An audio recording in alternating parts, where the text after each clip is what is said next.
I'm here with my boy Turkish. We've just witnessed Arsenal win 2-1, the return of Saka. But you said something rather interesting in the watch-along. You called this game the gift and the curse. For the uninitiated, please explain to the people what you meant.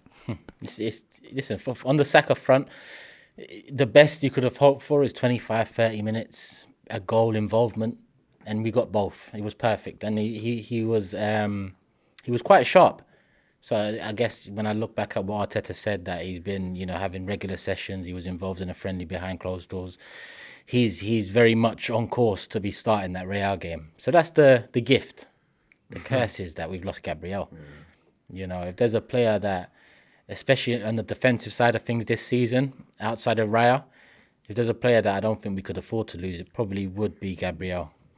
Because we just don't have what he brings. And I'm just talking defensively right now. On the attacking front, he's by far our most threatening defender on set pieces in defence. So that's how I'm looking at it. I mean, it's hard to get too carried away with Saka hitting the ground running, because he did, and that's going to be important. When Gabriel, that's a blow, and you look at Real's attack and all the confidence I had in our defence that we can cope to a certain extent against them, to give the foundation for what we can do in attack. Without Gabriel, that hurts us defensively, I think, as much as Saka probably aids. Actually, the thing about defence is, especially the way we are, the structure helps.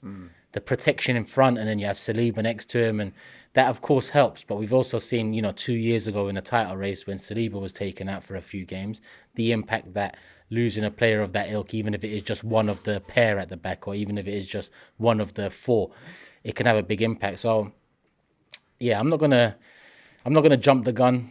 I don't think he makes the first leg, that's for sure. And whether there's something in it in the second leg, it's up to us to make sure we get something done. But yeah, gift, Saka, curse, Gabriel. Yeah, well explained. I think that's pretty much right. It's a big blow. Is it slightly cushioned, though, by the fact that we do have, as a replacement, a left-sided centre-back in Kivior? I mean, obviously, it's not a direct like-for-like because he's not as good as Gabriel. I think we can all say that. But you know what I'm saying? At least we've got a left-footed centre-back ready to step in. Yeah, but the problem is he ready at this level? We're talking Real Madrid here, And I mentioned 2 years ago when Saliba went out, we wasn't talking about Real's then. It was West Ham's and Southampton's and Liverpool's. Kivior, to be fair to him, is Polish international, experienced player. Listen, I think Kivior's good. I think last season he was very much a part of that great run from January. He slotted in at left back and done a consistent job. But I just think that he's more a slot in and do a job player, not a rely upon player. And when you look at the attack and you look at his weaknesses, and I mean the attack, Real's attack, and you look at his weaknesses, they have everything individually to cause him problems, which is pace and mobility. And with Gabriel, you protect that side of things a bit more, as much as you do with Saliba, because they're both strong, they're both a presence, they're both fast.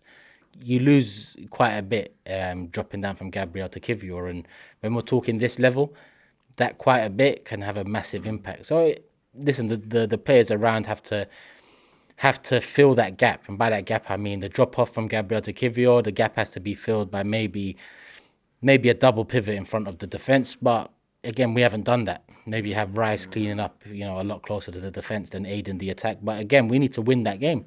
So we can't rely all on the defence, because if we go to the Bernabeu, even with a draw at the Emirates, I think it's very bleak from there. So it's a tough one. Losing Gabriel's a tough one. Kivior, I think he's good, but not good enough for this, for what we're talking about here.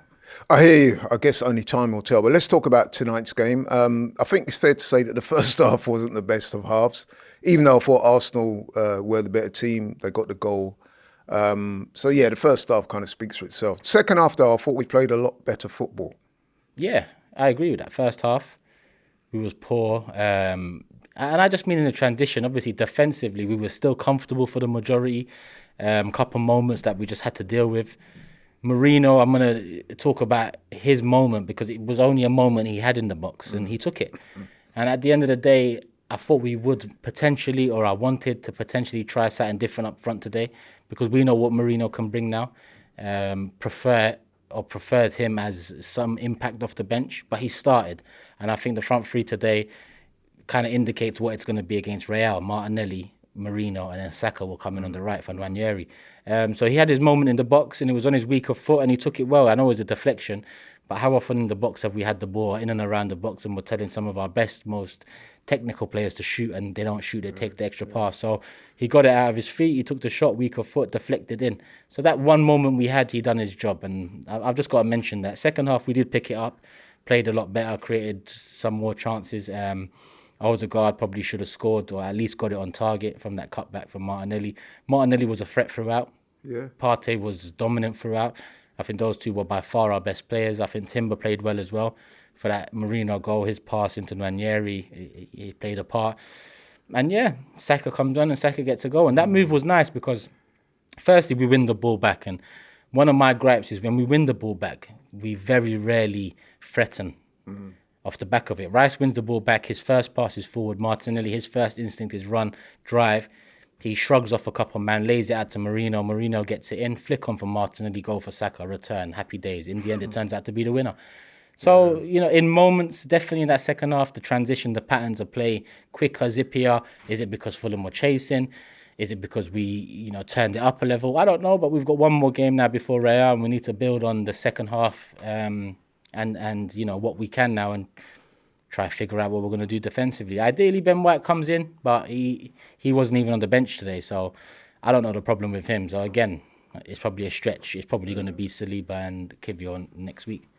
And talking to Mourinho, like you said, he got that goal. That's his 5th Premier League goal now, which is pretty good. I mean, that's right up there with some of the better goal scorers in the team this season. So I guess we have to give the manager and Mourinho credit for, a lot of people were saying who would get that starting berth up top.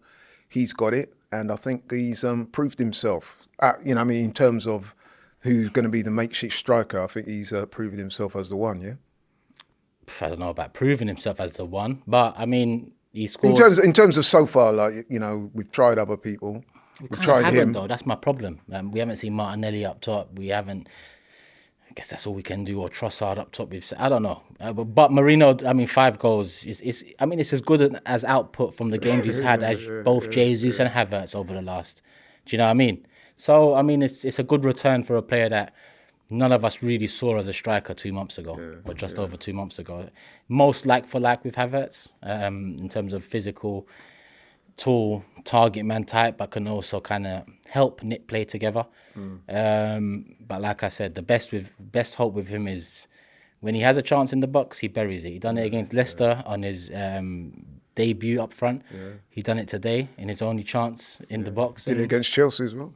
Yeah, and that was a great header. So he deserves his spot. Yeah, and in closing, we got to finish with that. Bukayo Saka returned after 4 months out, got injured against Palace on the 21st of December. Comes back today, scores what basically is the winner, really, because we conceded at the end there. A word for Saka then?